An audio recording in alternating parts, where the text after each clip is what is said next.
Yo, we are back, man. Drunk Mondays with our favorite guest. We're going to just have to call him co-host at this point. Anybody? Oh, Lord. Friend Lee, what's going on, everybody? Lee, what up, man? What's going on? How y'all doing? Jeff, Carrie, how y'all be? Man, back again. I'm feeling great, man. This finale happened last night. Right. It was kind of crazy. Wait, I think we're gonna get into it a little bit. Can I pause real quick before we get into this? We got to talk about what we doing.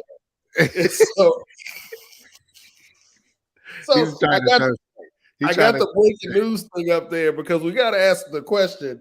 But in pre-show, Lee, I saw Carrie was drinking Hennessy, and so I gotta wonder, is something going on in his life? Do we need to convert the episode into, big comfy couch and have a therapy session for Carrie since he's drinking Hen Dog? I know, right? You doing Hen Dog straight on the rocks? I'm doing Hen Dog straight because it was right by the desk. That's probably more indicative of work. Hey, bro. Hey, you keeping it by the desk while you at work? Ooh. No, not Monday. Not by the desk during work, right? But it's around the area, right? So he said, "What are you drinking?" I said, "What do I have right around me? Hennessy." So why do you have Hennessy right around you? Why wouldn't I have Hennessy right around me? I got a bunch of bottles. I also have a Macallan 12 for great. Okay, so see, you got that liquor around you like a black man's fire extinguisher in case something pop off. Let me calm my nerves, Hey. Are there levels to it? Is it like break in case of emergency? Like, what's going on? Hey, if you've ever notice that one is underneath the desk. Because if you've ever been in one of those meetings, have you ever been in a meeting where someone says something so sideways and you're like this? Oh, okay. Right. All right, I'm gonna go ahead and sign off. Sorry, guys. I'll be right back. Okay, thank you. So did you have a meeting before the show that led you to Hen Dog? I had something go down a while back, and Hennessy was right around there.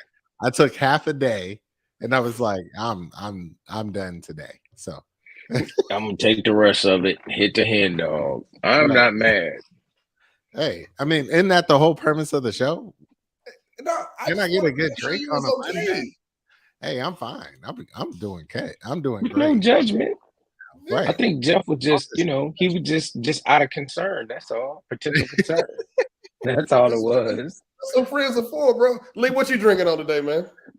You know what? I think I'm gonna have to go run and get some Mama Juana again, man. That's like what we've been trying to do, fight off colds and all that stuff at my house. So we've been drinking. Me and the wife have been drinking Mama Juana. So fighting off the cold is what the kids call it these days. I'm down. Hey, it works. Hey, whatever gets you through the moment, right? Hey, Jeff, what you drinking on? Man, we were just having this convo, bro. I need to bring some chaser downstairs because the only thing in the fridge is beer. So I need to get some ice and some chaser. I got bourbon behind me, but it ain't that kind of a night. I ain't trying to drink that straight. Yeah. So today we just rolling with the Stella as always because it's cold in the fridge. That ain't bad. Drinking out of convenience. It's got all two good. just in case. Yep. Oh, I'm gonna run and get me I'm gonna run and get some Heineken. That's what I'm gonna do. I'm gonna join you in the beer tonight. All right, we got you.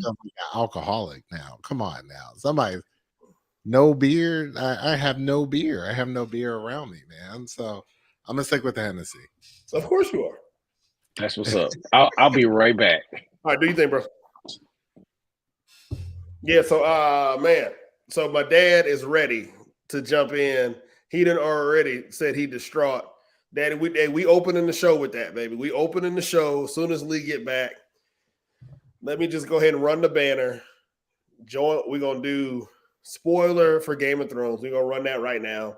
So we're gonna jump right into Game of Thrones talk because do we have to disclose spoilers at this moment? I think it's a respect thing. I think HBO sent out the episode on like Thursday, Friday. Like everyone was watching the episode.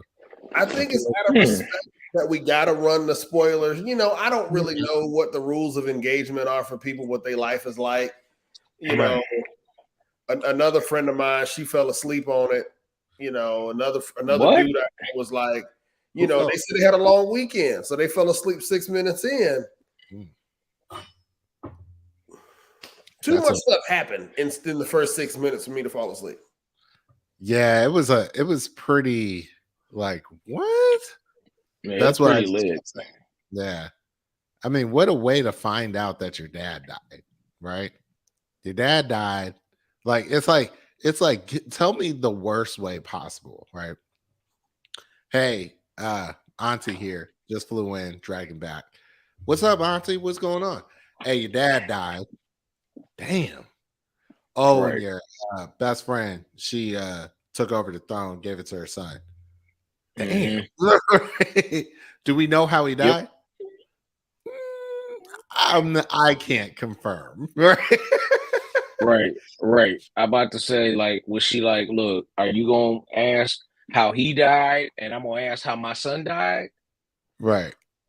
You know, so it was kind of like a hands-off situation. Like, I think my favorite part about that scene was you got two different shots of Damon.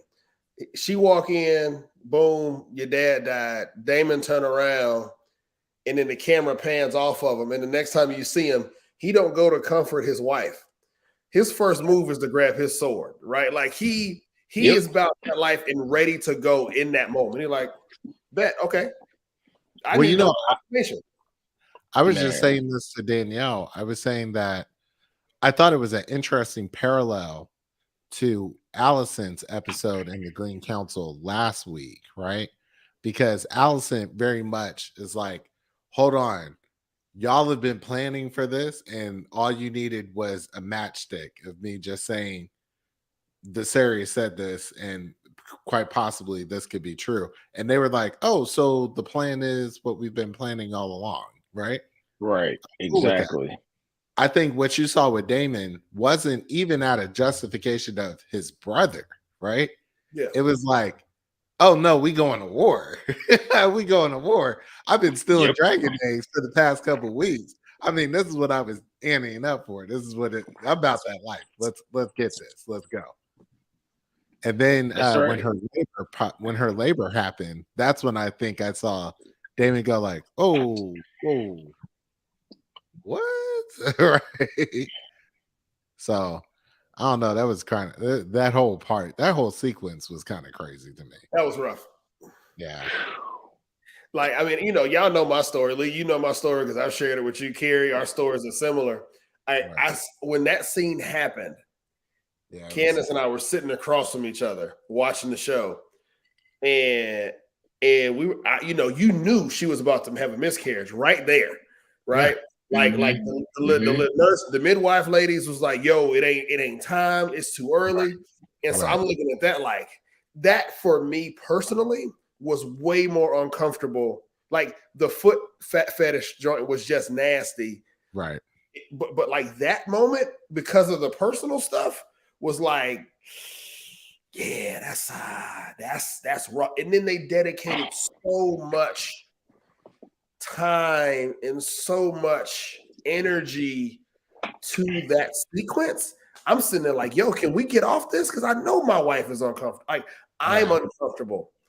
I mean, there were a couple moments that I kind of felt were like a bit too far, right? Like left, and then let's take it a couple steps further that I'm sure we're gonna get to later in the episode. But dude, right. I mean that birth scene, and then I was like, well, the thing that popped into my mind was how much time is happening in between these scenes, because it was like birth, wrap them, burn them, War council meeting. I was like, whoa, like either they've been there for like a week or some time. Corliss came, he laid up in the bed, now he not laid up in the bed, now he walking. I was like, wow, that was great. All that shit was great. Like, just Damon being the living, breathing embodiment of Black Air Force One energy, like at all times. Like, that's my guy. Like, he came on, there was like a Doctor Who, like something that was on last night, and they had a Matt Smith episode, and I was like, nah, he ain't the Doctor. That's Damon. That's Damon. He will forever be Damon. He will not be like the 12th Doctor. He will forever be Damon, right? For me. But yeah, I mean, that was totally hard. Like how she came in and just dropped the news on him. I thought that was crazy. And then like, she goes and has the miscarriage, and she's talking to the baby saying, come out right now. Come out. Like, and even that whole, like, and that was an Easter egg in that too, right? Because the whole thing where they're juxtaposing like the dragon and the birth. Because that's actually that baby was supposed to be born half human, half dragon. Actually. Oh, whoa, pause. Is that what that? Is that what that was? That's what that was. You got the baby's head. No, you got to stay there. Hold on, this is my stay right there. That's me pushing the pause button. Push, rewind. Tell me more. So if you go back and you watch that scene, right? They're actually juxtaposing the teeth of the dragon, and particularly that moment where like you see all of that blood. So it was like the child was like biting. They were insinuating that the child was like biting its way out almost, because you see the dragon's teeth go like that, and she's squatting, and then you see all that blood and like, part of the placenta like fall out a little bit. So that was an Easter egg for people who read the books, that was actually like a dragon baby, and they didn't show it fully. I mean, I guess they didn't want to go that far, but that's why all the women like turned away, is because you notice the head was kind of shaped a little bit different, and it was kind of like scaly, like on top and all of that. So that's kind of what that was. But just the fact that like she wanted to just have the baby right then and there, I was like, God, and how she did it, I'm like, woof, that was just something different for sure. Okay. Can we put another kickstand down?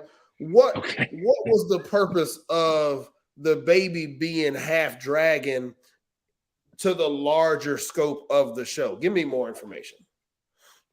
Well, I think that probably more of what it is than anything is that just how prominent these dragons are going to, play. Like, this is going to be the dance of the dragons, and they're going to be using most of these, mythical winged beasts to kind of do a lot of damage, either to each other and to the other armies, just directly. So I think it was just more so like symbolism more than anything, is that they're about to give birth to this, horrible, terrible war that can destroy the realm, I thought it was interesting. I think another parallel or something that I'm noticing is just the energy of the dragon riders. Once they start riding the dragon, it's like a drug, right? Like it just changes the dragon rider. Their whole swag switches up, right?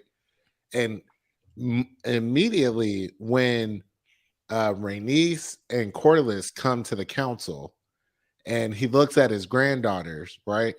One of them granddaughters, and I believe this was the Dragon Rider, was like, yeah, oh yeah, now we about to go, we about to ride, It's on Jared, and popping. Jace, Luke, let's go. You talking about the one with curly hair, the curly white hair one, or you talking about the dreaded up bun kind of The one that had the bun, she's the more timid one. She's the she's the one without the dragon, right? She was on Luke's side. The other one was like, yeah, she about that life. We about to ride on y'all for real. Literally ride on y'all. She's the one you talking about Black Air Force One energy. She lost her mama, her dragon. She about to be about that life in season 2. Well, no. Then remember, like, dude hit her. You remember that? Like that whole thing where they all fought Aemon. You remember the one with the bun is the one that had the dragon stolen because she didn't have one. The other one, she still got her dragon. Her and Jay still have they still got their dragons. They still ride. Right. But they're just smaller dragons because they're younger, right? Babies. Right. But I was like, even Jace, like that scene where they showed it very quickly where Jace was practice fighting with Luke and tossed him down to the ground. And they were like, hey, maybe give him a chance to learn, how to fight. And he was like, nah, why? Right. And I was like, there's some switching on Jace a bit now where he's like, he got a different type of energy swag about him too. That's like, hey, I ain't about to be out here being pumped by Aemon. That just ain't gonna happen. We're gonna take out right. Right. Damn. Dude, well, it was some good scenes. Go ahead. I'm sorry. Well, and I was gonna say I love Damon's, speech about like, hey, we got more dragons than they do. Why y'all worried? And I've been stashing eggs. We got 13, they got 4. I mean, but at the end of the episode, the count is a little bit different. But Damon is fired because my dude is counting dragons that he don't even own yet, right? He in his mind, it's not that they're mine. I just need to go pick them up.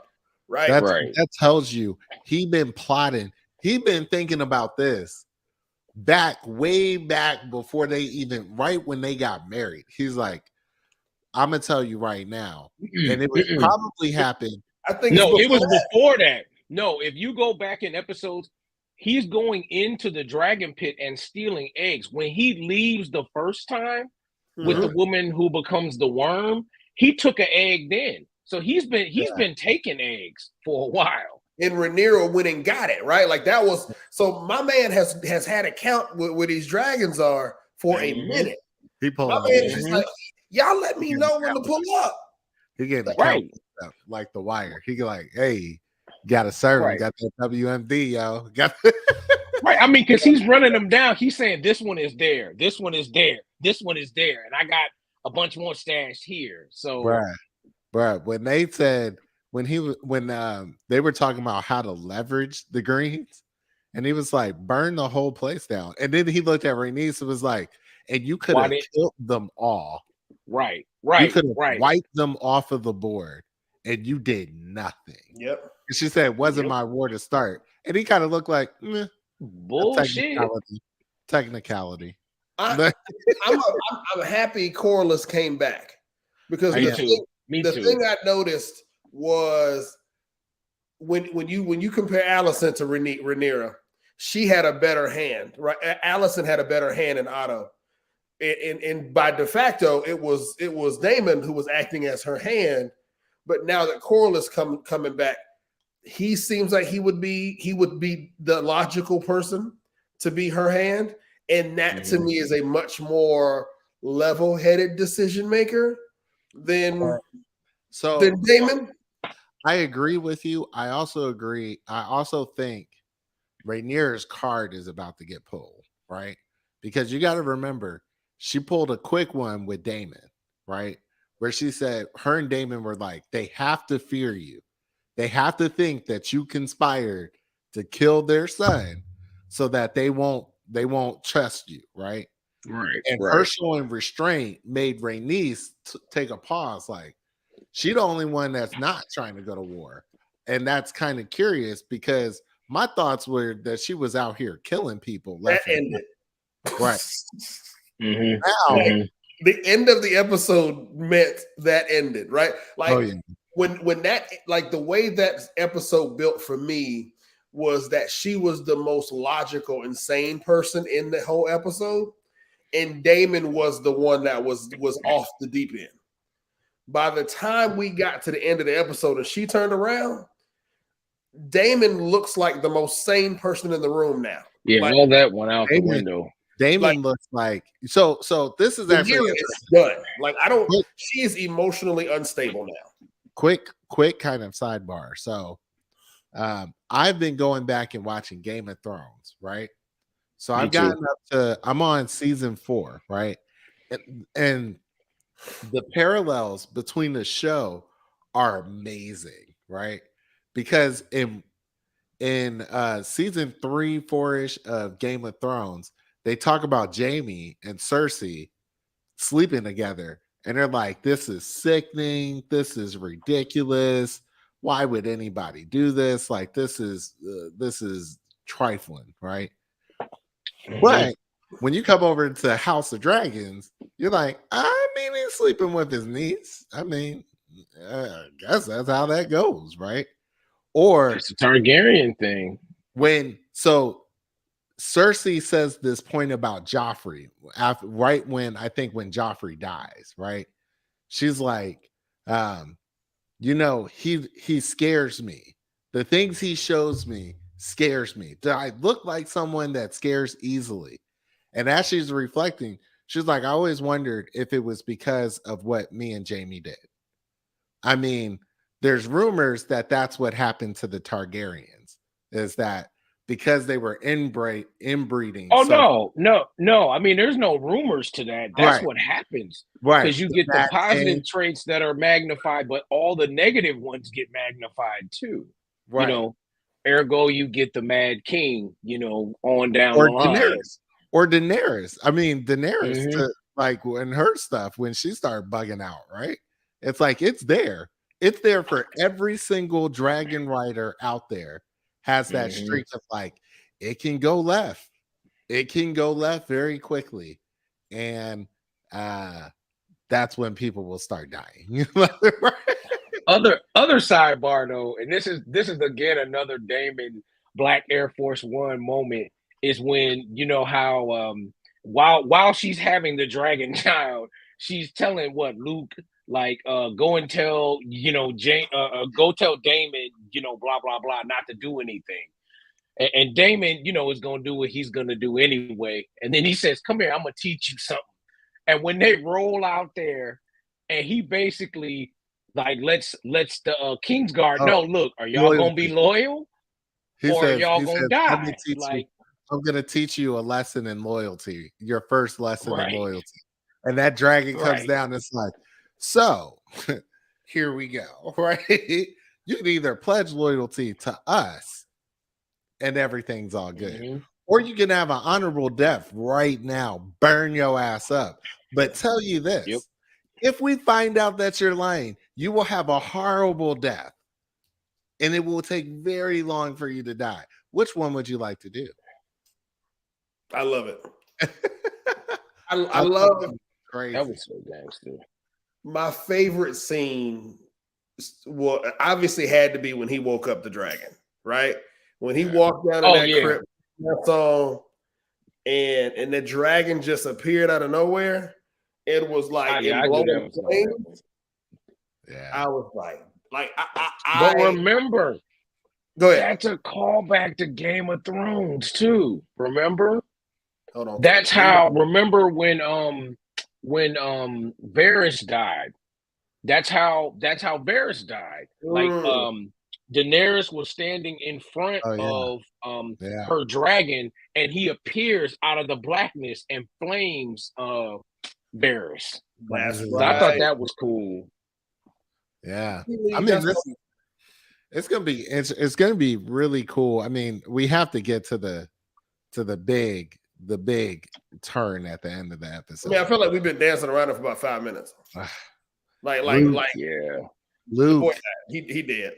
Luke, I knew he wasn't built for this life, though. Honestly, when he flew to that castle, and it looked like he was struggling. He was like, Come okay. on, Vermax. Oh, or Arax. So which one of them it was? Calm down. And then you saw Baymax in the back. That was like, oh, that joint huge, right? This is not going to go well. But old Blue Eye, I didn't know he had a blue gem stuck in his head. What else you gonna put in there? I mean, he's looking every episode. He looks more and more Night King-ish, right? To me, I'm like, this guy. He's getting paler. His eyes is weird, right? But when he said, Lord Strong, where do you go? Where are you going? Like, did you think I was gonna let you fly around my skies, undercutting my brother, bro? Like, and it's interesting because that whole scene, that whole setup, it was like you got the feeling that all right, Eamon wants to kill his kid, and then when it happened, his facial expressions was like, I think he realized. I think he got that Targaryen dragon rider energy where he was like, oh, I'm gonna taunt the shit out of this kid, right? And then when Luke's dragon accidentally spit fire onto the other dragon, he was like, listen to me, obey me. It's like that dragon is not here. And from that point on, Baymax, the big dragon, was like, oh, did you just spit fire on me? I'm about to eat you. So let me ask y'all a follow-up question real quick to that point. Does a stronger dragon rider control that dragon better, or is that just natural dragon energy and was like, this bastard blew fire on me, I got to go get him? I would ask you a different question, right? The dragon that you saw Daemon go after in that pit and Baymax are some of the oldest dragons in that. Those are Aegon 1's dragons, right? It's from that era. So I think the question is, are some dragons just too big, too about it, that they cannot be controlled? Like, you just don't have the swag of Aegon 1 to control this dragon anymore, right? Because Daenerys kind of went through a similar thing with Dracarys, right? Yeah, she couldn't control them. She didn't have her Pokemon trainer badges, dude. She couldn't control them. What was her dragon? Drogon. She couldn't control Drogon. Like, Drogon used to snap at her and be like, back up, right? Yeah, she didn't have them Pokemon badges, man. Yeah, man. So do you gain?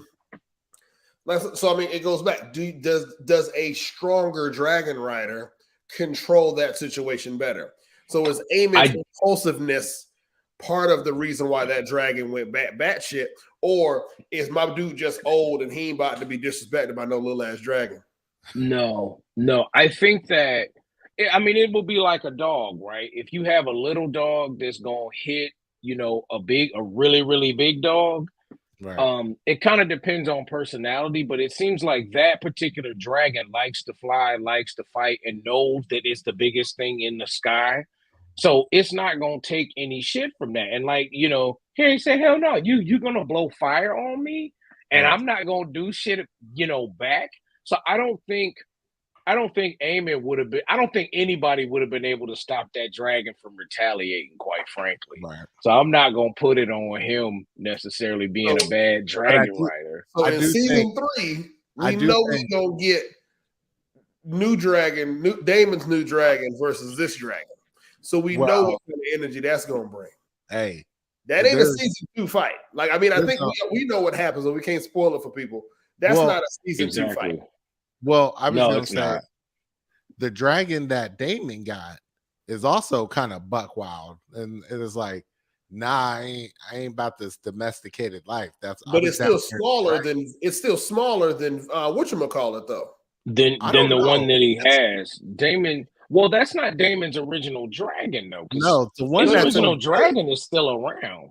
Yeah. No. The dragon he finds is smaller than Aemon's dragon.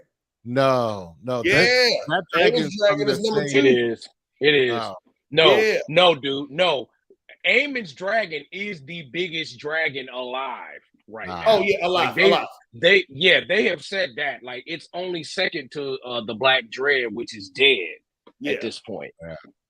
The Black Dread's whose skull's in the bottom of King's Landing. That's right. That's right. And interestingly enough, they say that Drogon is Balerion the Black Dread reincarnated. I could believe because Drogon was not that life. Drogon was like, "Oh, you shot at me? I'm about to burn all these. It's nothing.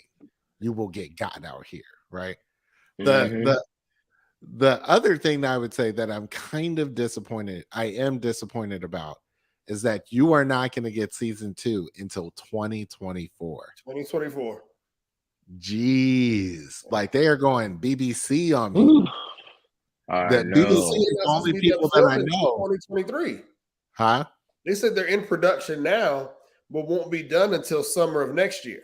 Well, I think they're going to try and launch the Cordless show, or maybe even the Jon Snow joint that they got planned. Yeah, I think Jon Snow's show comes out next, but I think I read today that they're not going to be done with filming until mid 2023. Which show? Of the Jon Snow show? Oh, House of Dragon. Yeah. They probably have production. I think Snow is filming now, I think, is the rumor. Is it? Yeah, I've heard that it had begun filming. Hold on. That's great. Yeah, 2024 is a minute though. Here's one question I have, right? So when what's his name? Is it Eric shows up with the crown? How did he get that crown out? That's what I want to know. Obviously he did steal it, but how did he steal it? I think it was telling. I think this was part of what was happening in the background of the last episode that they alluded to, but they never really clarified, is that the crown off of Viserys that he was buried with was supposed to show up on Aegon's confirmation, but the one that he has is an iron crown. He has Aegon One's crown. And they focused on it. It was like, I was like, why are they sitting on his crown so long? And it's like, I want you to know this is not the same crown, right? And it's in the book, there's a lot of talk about Kristen Cole taking the crown that Viserys had and crowning Aegon with it, right? And what that essentially kind of kicks this whole deal off. But it's interesting how they played it out on the show with being a different crown for Aegon, right? Well, they said they gave Aegon everything. They gave him the Conqueror's crown, the Conqueror's sword. Like, hey, we want to hype this dude up in front of the people. And I mean, obviously, I think that was on purpose, right? It's all about getting the crowd behind this kid. But no. I'm can't wait to see what happens when Aegon goes dark side too. I don't know what tosses him there, but I know he has it in him to go far sideways, and that's taken from what Joffrey says on Game of Thrones. And I'm not going to spoil for other people, but he definitely tells you all the things you want to know about the House of Dragon, the Dance of Dragons. Joffrey just keeps talking about throughout season 3 and 4 of Game of Thrones. They kill, and it goes more to his character as being one of the most hated characters of Game of Thrones history, is that he is spoiling a show for you that hasn't even been created yet. And he's killing you from the grave, even, you know. Joffrey. I don't really think it matters what Aegon and how he feels. This woman just lost her daddy, her baby, and her son, and got choked out by her husband. Oh yeah, we didn't even talk about that. That's the one. That's the one that we had to go back to and be like, that was one of the major moments. All of this happened. Yeah. Right. Yeah. Because when she said to him, she was like, I mean, let's recount the scene. I mean, you know, this is bigger than you and I. Right. What? The song of Fire and Ice, of course. What are you talking about? Right? Right? He never told you. You can see on Damon's face the disgust with Viserys that he still is holding things back from him. And then when Damon starts talking about dreams, it's like, are you off your fucking rocker right now? Right? Right. Your family is coming to get you. And you're talking about this bullshit? A song of fire and ice. Don't nobody know what the hell you talking about. This is your dad energy. You acted just like your damn dad, and he in the ground, dead. Right? And so we think that same woman, like all of this, Candace said, in the same week, all of this happened to one woman. And we think that she's sane right now. This woman is by far batshit crazy now. There's no coming back from this moment. I would not be surprised if she rode a dragon to the land where old boy killed her son, and that thing is no more. In episode Gonna get crazy. It's gonna get crazy. Put it like this: revenge will be meted out, but it won't be like that. Right. It's gonna be even worse. Right. There is something dangerous about to go down that I'm like, it's gonna be if what happens with Damon, which you guys are talking about, Damon versus Aemon, happens season 3. I know the event. Oh no, that's season 2 for sure. That's definitely happened season 2. That season 2 gonna be like they went there. Like, hold on. After the show, I got to tell me because I don't mind spoilers. I just need to know. Yeah, that's what I'm saying. Yeah, we can't count on this woman to make logical decisions from this point forward without help, without intervention, right? Without helping her make logical decisions, and that's understandable. Wait. I gotta say hello. My father-in-law just hopped on the show. Mr. Tony Dan is on the show. He says, so she left him out of the meeting. After that, I think Damon was like, F this meeting. I'm about to go do what I got. Right? I'm about to go get these eggs. Right? I'm about to ante up. We out of here. Right? We out. Right? I think Damon took himself out the meeting. He's like, but you know who else's storyline is gonna be dope season 2? It's gonna be what happens with Jace. Because Jace is headed to Winterfell. And you already know he got a crew up in Winterfell that he's about to get down with. And I guarantee you this is going to bring that Stark energy back in. So at what point when does he find out his brother's dead?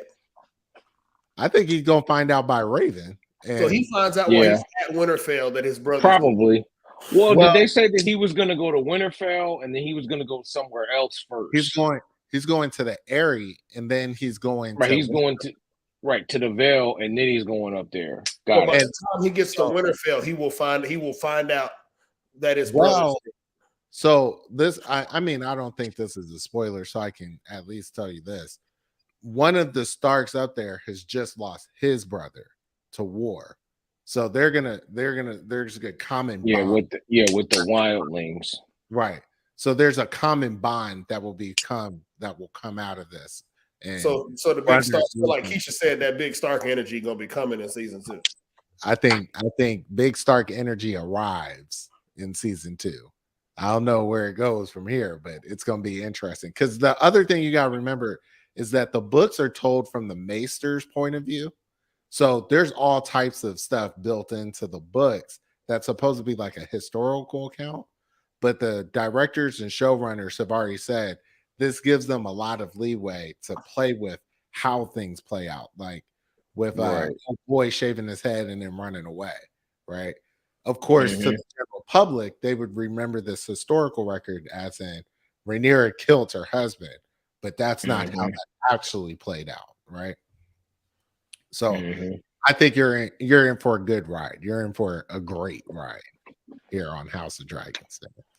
But 24, that Damon, I got to go back to that. Damon, I do got to say, if this turns into an ongoing thing with Damon, where he gonna keep putting hands on Rhaenyra, it's gonna ruin his character to me. You know, I don't think it happens anymore. The wrong way. Yeah, I don't think it'll happen. I don't think again. it happens anymore. Yeah, I would hope not. The Rhaenyra that was when in that moment died when her son got eaten by the dragon. Well, I think Damon came up to her. I personally feel like Damon pulled her aside when he pulled her aside and whispered in her, and then he saw her stumble. I really feel like he walked up and he was like, "So, you know how Luke hasn't come back yet?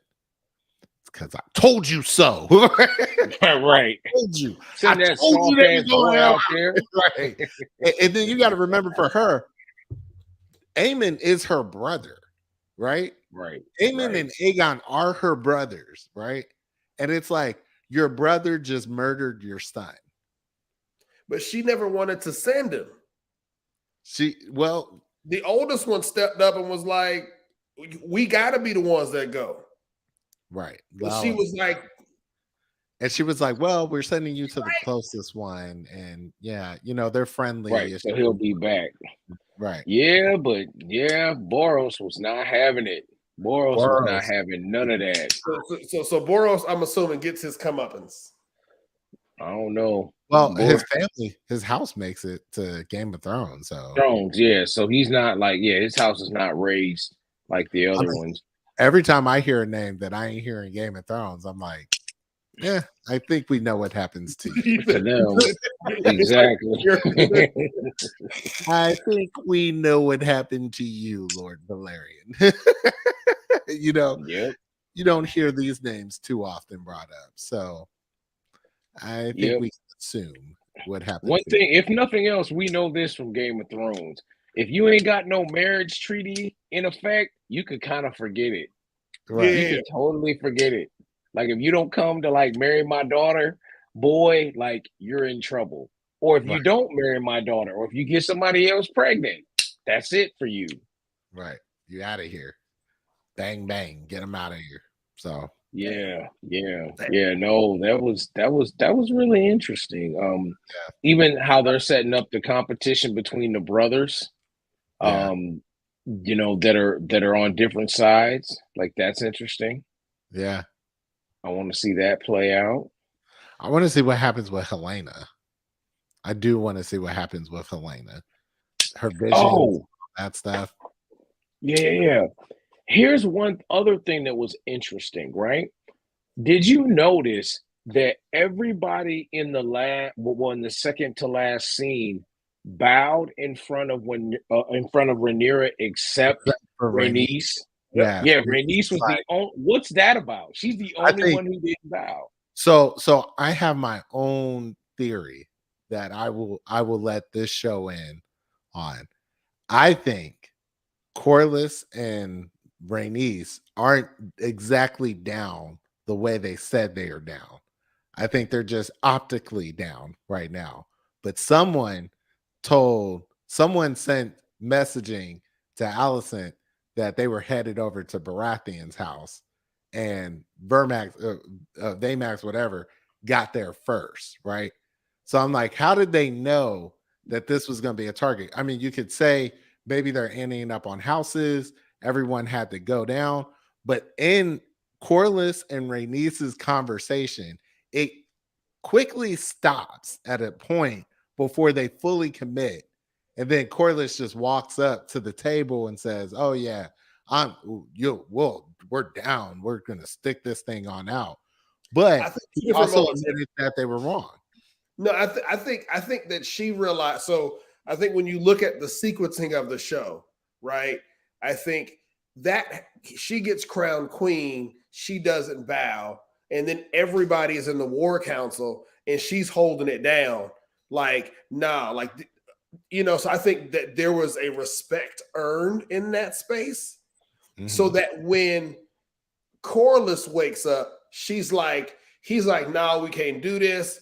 And then she says, this young lady is the only person in the room holding the kingdom together, she essentially to me is saying she's earned my respect.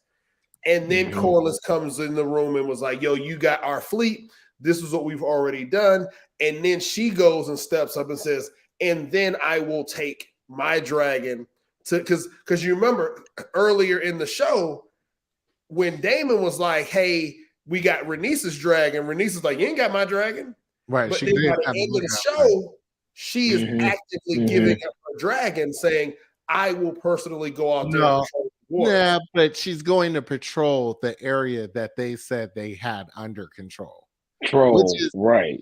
That's not exactly like, hey, but I'm down with you. That's like me saying, far cry though. that's like someone's.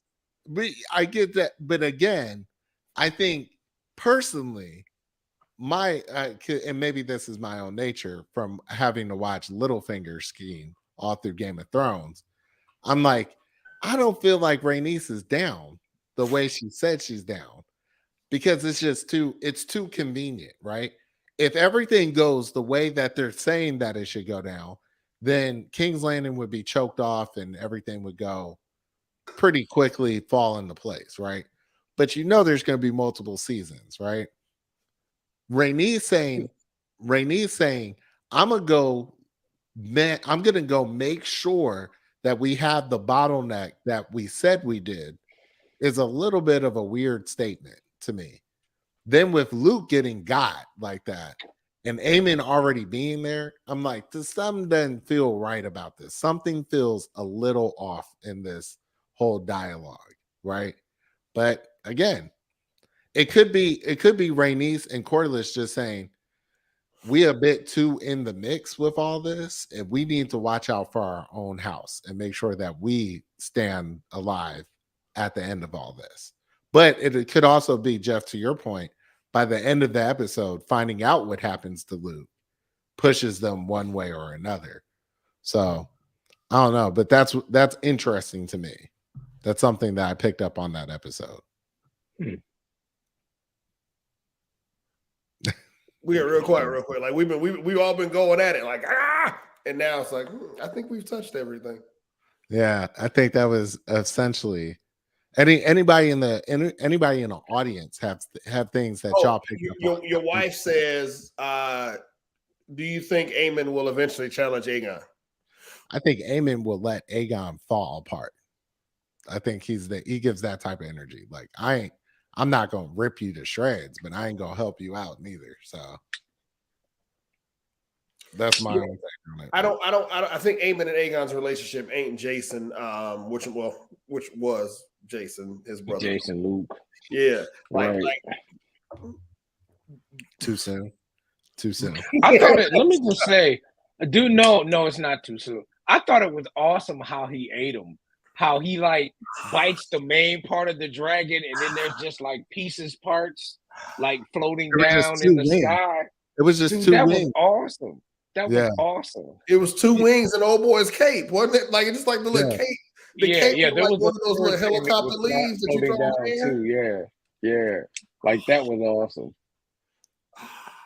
Like now you got to deal with Damon that won the stepstones by itself, really, right? Like he walked into the stepstones and beat the Crab King down, right? Now you got to deal with that guy. That guy is let loose on King's Landing. I don't know, man. Why did Damon okay, that last scene when he walks in the room, I get it. Some of it's for dramatic effect, right? You want the turn, you want to see her get this news with a room full of people. But if I had to give my wife bad news, I'm saying as the prince, clear the room. Like I'm walking in with that clear the room. And everybody scatters, right? He walks in and it's like, you're gonna get this with everybody here. Deal with it. Hey, you wanted to call me out. I'm gonna call you out. Your son dead. Right. I mean, because if you look at it, he's always groomed her like for his own sort of purposes, even back when she was a little girl. So I mean, at the end of the day, this is the push that needed to happen. Right. Right, exactly. If he tells her by himself, then it's like she has a chance to cope, collect herself. It's like, I don't want her to collect herself.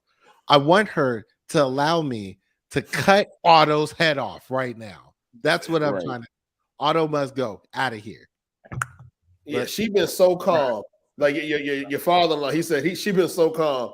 That ended at the end of that episode.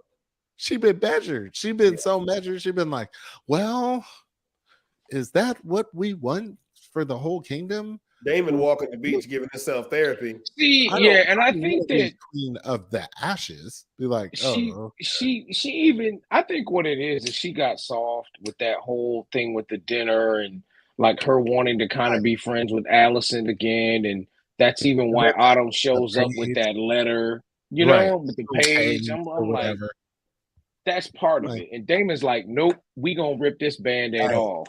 Like, the hell with that. I gotta draw a parallel. And this is a side cut, right? Have any of y'all seen the Redeem Team special on Netflix? Kobe and the Redeem Team. I watched a little bit of it.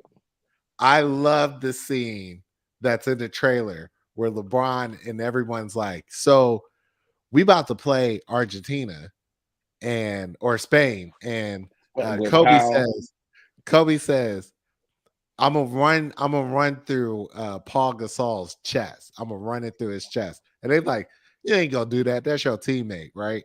And then they flash forward to Paul. Paul's like, so Kobe came by the night before. He met the whole team. We up there hanging, having a good time. The next day, opening play, he decks me in my chest, takes me to the ground, and doesn't even look at me. And now on reflection, he was softening me up that whole time. But that's the kind of competitor he is, right? And I feel like Rhaenyra had that Black Mamba energy prior to that dinner scene, right?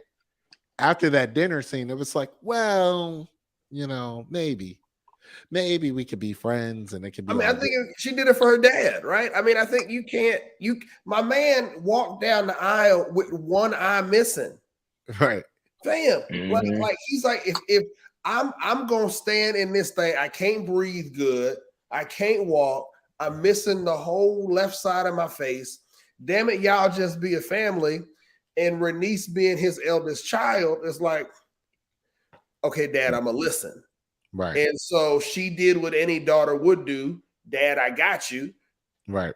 I'm gonna hold the house together. And then this chick went and killed my son. Fuck that. I'm done. Right. Off with their heads, every single last one of them. I can't wait to see what her vengeance looks like, but it's gonna be kind of crazy. It's gonna get kind of. What do you say? El pan con queso. Am I saying it right? Yeah. So here's my question to y'all, since y'all have read the books: is her revenge at or above Daenerys's level of anger towards the end? Different energy. It's different. It's totally different. And I mean, you're about to see the Hatfields and McCoy. I was saying this to Danielle. If you're familiar with this rivalry between this Texas family or whatever on the farms and how crazy it gets, it's about to go. You just saw the first heightenedness of all this, right? The first escalation just happened. With Luke, it's going to be blood for blood, and some bad is going to happen, and then something bad is going to happen, and this is going to keep happening until it goes fully south on the show. But you are watching a family go to war with each other, and it's like, oh, I know it really beat you up. Wait till you see what I do next. Like what this event that happens, it's like almost as bad as the Red Wedding. Like it's to that level. That level? Like people are gonna probably talk about it. It's like to the level of the Red Wedding with a bit of a cherry on top. That's like, oh, you thought the Red Wedding was bad? Yes. Right? Yeah, because there's a whole psychological twist that they put in it. Right. But then talking about the Red Wedding as one of the greatest scenes in TV history. No, but greatest scene. This is about to be one of the I can't believe they went there type of deal. Yeah. And I think everyone that has read the books, once they said House of Dragons is happening, there's maybe 3 or 4 scenes that have to come up that you're like, okay, this is got to happen on the show. There's no way around this. Well, we just witnessed one of them. Right. There's the one that we talked about that's going to happen in season 2, and then there's the Daemon and Aemon fight. Those are the only 3 things that most people are like, yep, they got to do that. There's one more that I think is more of a political type of pull, but ends up being really bad. Okay, here's a question: the Daemon and Aemon fight in season 3, biggest budget for the show ever? Yeah, that's probably gonna be. I would anticipate that being one of the biggest. That's got to be your Battle of the Bastards. That's your Battle of the Bastards. That's your Hard Home. That's it's got to be. That's the biggest TV budget of all time. That's got to be to show how this thing plays out. And I can't even talk about it more. Yeah, well, because I feel we'll spoil it. We'll totally spoil it if we talk about it. It's gonna be good though. It's gonna be there are turns in this show that have to happen. And when those turns happen, I think people, just like people that read the Song of Fire and Ice and knew Red Wedding was in there, right? I think people that know House of the Dragons or Fire and Blood are going to be like, yeah, some good stuff on the horizon here. And that they have a budget. Make sure that this goes well. Okay. Amen. Yep. Jeff didn't think we could go a whole hour. I didn't think we could do an hour. I didn't think we could pull an hour on just this. Man. We had other things, but we did the hour, so I'm good. Yeah, man. All right, this was a good episode. Yeah, thanks for having me back, man. This was great. I feel like this is our talking House of Dragon show. Hey, so all right, my commitment then is in 2024. I will hop on with y'all and do a post-show with y'all on Sunday nights. Okay. Yeah, that works. That totally works. I'm down with that. Something that's happening in 2024, but we'll figure that out. 2024, we might have a studio. We might have our own studio space. We might have we might grow up a bit on the show and stuff. Might be on Channel 2 or something like that. They might put us on Paramount Plus. I got big dreams. Big dreams. Nothing wrong with that. Hey man, we got to end the show like we always end the show, man. Do some hero villain. Y'all got anything? Oh. I think I got a little bit. Villain. Justice Thomas, Clarence Thomas, for stopping the Georgia investigation with Lindsey Graham. They had Lindsey Graham right here. He was about to have to testify. The appellate court was like, nah, it's not gonna happen. We not stopping this. You got to come. Clarence Thomas, for all his trash ethical standards, right? That says his wife is currently being investigated. Any other judge would recuse themselves. Yet he says, stop everything until we tell you can move forward. That's what kind of injunction he just put in, which is not like a, hey, reply by Tuesday, we'll figure it out on Thursday. It's like a stop until we say you can move forward. That's ridiculous. That is really is. And then I have more bad news, and Jeff knows this. If you are out here looking for food, be aware that turkeys are gone for Thanksgiving. They gone. They ain't even in the store no more. They're talking about turkeys about to be like a 300% markup. And if you like snow crabs are gone because snow crab season was officially canceled last week. 8 billion snow crabs have disappeared. They ain't there. We ain't got them. They'll be going to Red Lobster asking for endless buckets of snow crab legs because you're not going to get snow crabs. They done. Out of here. Those are my villains for this week. And my only hero is the Creed 3 trailer. So that Creed 3 trailer is tight. So I'm all excited about it. So, Jeff, what you got? I'll say real quick. I do think that this Clarence Thomas stuff adds greater importance to 20 whatever year we're in right now, and 20 the midterms and 2024, because I do think we can see a scenario where he doesn't make it to the end of the next presidential campaign, whether he chooses to step down or I don't think he dies, right? I'm not Clarence Thomas ain't dying in office. I do think enough stuff happens that will eventually force him out. And if a Republican is president in 2024, that means they get to pick his replacement. Whereas if we win in 2024, or if the Democrats win in 2024, then there's a greater chance that you get to replace Clarence Thomas with somebody a little bit more center left than you got right now. So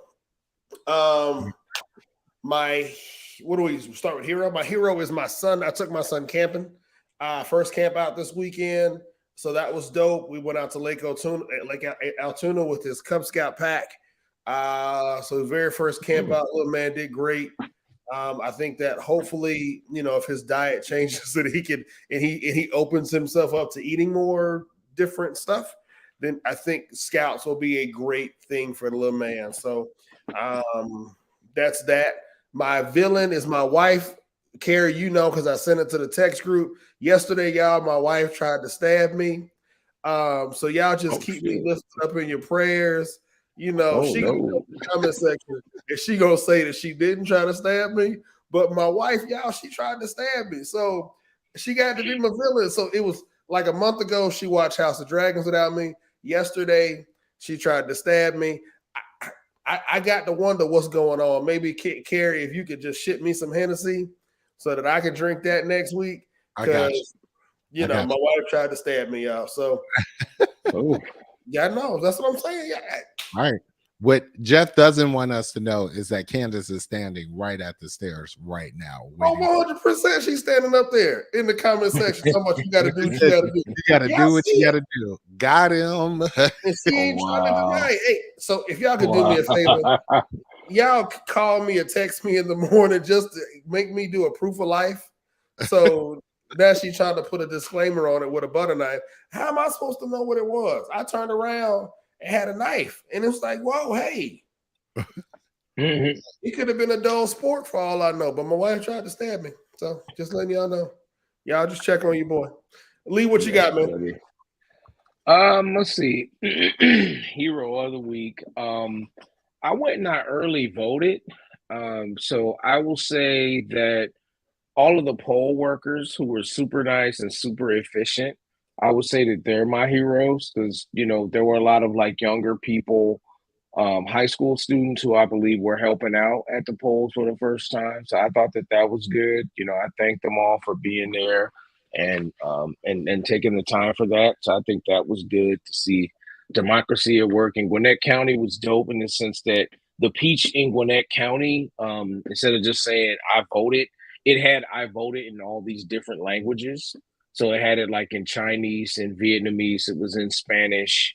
So I thought that was really cool that Gwinnett County did that. Yeah. It's pretty dope. Yeah.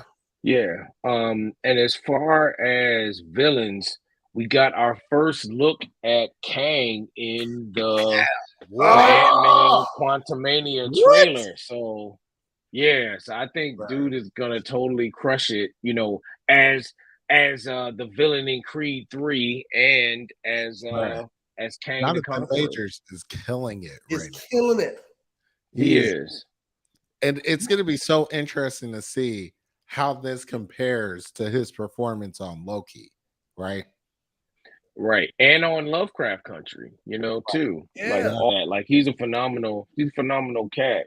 And his what was that? It was Lovecraft, and then he did the other joint, the Western Harder They Fall. Right. Yeah. So right. Yep. This dude is in his bag right now. Yeah. Yeah. So I'm excited. I'm excited. Creed 3 looks crazy. Ant-Man 3 looks bananas right now. I can't even explain that. Bill Murray's gonna be in it. That's insane. Is this gonna be the first Marvel third iteration of a movie that's better than the first two? I don't know, because Thor Ragnarok was dope. Thor Ragnarok. Well, hell, that's because Thor 2 wasn't hard to beat. Right, but you said third movie. Oh, yeah, you're right. Yeah, you're right. Yeah. And Thor 4 was trash. And then Captain America, wasn't that a third? Not Winter Soldier. Civil War was the third one. But it wasn't better than it's not better than Winter Soldier. It's close, but it's not better. Yeah. Winter Soldier might be one of the best Marvel movies to drop, period. I mean, to me, it is. Like, that's the best one. Like, I even like that better than I did Black Panther. And I know some people will throw fruit at me, but just in terms of like the pacing of it and everything, like it's such a good movie. It was a good movie. So wait, so is it on the Marvel schedule of stuff coming out? It's Black Panther 2 and then Quantumania in February. Is there anything in the middle? Is there any TV shows or anything? Not in December. They wouldn't drop it December. That's a good question. I don't think that there is anything in the middle as far as Disney Plus stuff. I think it's all Star Wars. That's gonna be crazy. Because when I'm gonna be counting down 45 days after Black Panther comes out to be like, that's around when it should start showing up in Disney Plus, which means that would be the handoff to Ant-Man 3. This is gonna be insane. I think, didn't they say you're getting a reveal? You're getting a character reveal in post-credit scene number 2 in Black Panther? Yeah.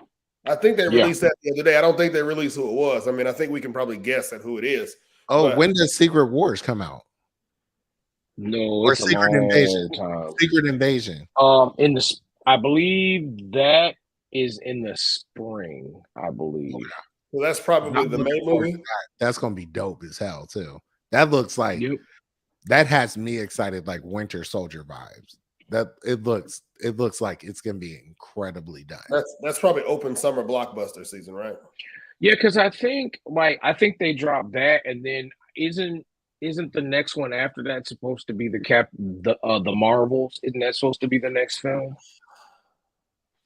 Can we just move on? Can we just get to Fantastic Four and then can we push to that moment? No, we gotta earn it. Yeah. The Marvels comes out next, July 28th, 2023. That's a summer blockbuster movie. See, Secret Invasion is set for early 2023, is what it says. Don't waste my money. Don't waste my summer blockbuster. 6 episodes. Yeah. All right. Okay. All right. I'm done. I'm sorry. This is gonna be pretty. Lee killed my summer. Just sorry. My bad. There'll be some other cool stuff coming out. Right. If you say so. No, y'all can come to the house and eat barbecue and drink moonshine. Okay. All right, we there. I'm down. All right. See? There we go. Hey man, great episode, baby. Great episode. Good stuff. Yeah, good stuff. I hope the daughter's feeling well. You said y'all ain't doing well in the house, man. I hope y'all get well soon, bro. Yeah, I hope y'all feel better. Appreciate that. Yeah, man. Hey, everybody, y'all make sure y'all go follow Lee on all the social medias, man. Great follow. Does some great shots. Thanks. Especially his photography skills, man. Like dope stuff. So y'all make sure y'all go follow Lee on all the social media. Thank you. And we still have tickets for the screening. We've got a few left. Still. So, we've got a few. We opened up a few more on the block that we had. So there's a few more out there now. Hey, y'all out there tripping. People out there tripping. If you ain't getting your ticket to go see Black Panther 2 at this event, you tripping. You done. You out of here. Hey, bro, I can't even lie to you. We might need to do a whole like this. Yeah, I'm just letting y'all know we ain't gonna give y'all too much time. Black Panther come out on whatever day. The Monday after that, we talking about it. So y'all, I'm pretty sure. I'm pretty sure it's gonna probably be like Friday. I'm gonna give y'all one day, and I'm be like special episode. Got to talk about Black Panther 2. Don't tune in unless you've seen it, because if you ain't seen it, then you can't be in and on the conversation. Y'all better see this movie. I'm not giving y'all no time at all. Right, we banging your head over Black Panther 2. So just be aware. That's what that episode gonna be about. There it is. Hey man, let's get out of here, y'all, man. Thank you, Lee. Thank you, Carrie, man. I'm Jeff. I'm Carrie. Peace out, y'all. Drunk Mondays, baby. All right, peace. Dr. Law saying I'm out.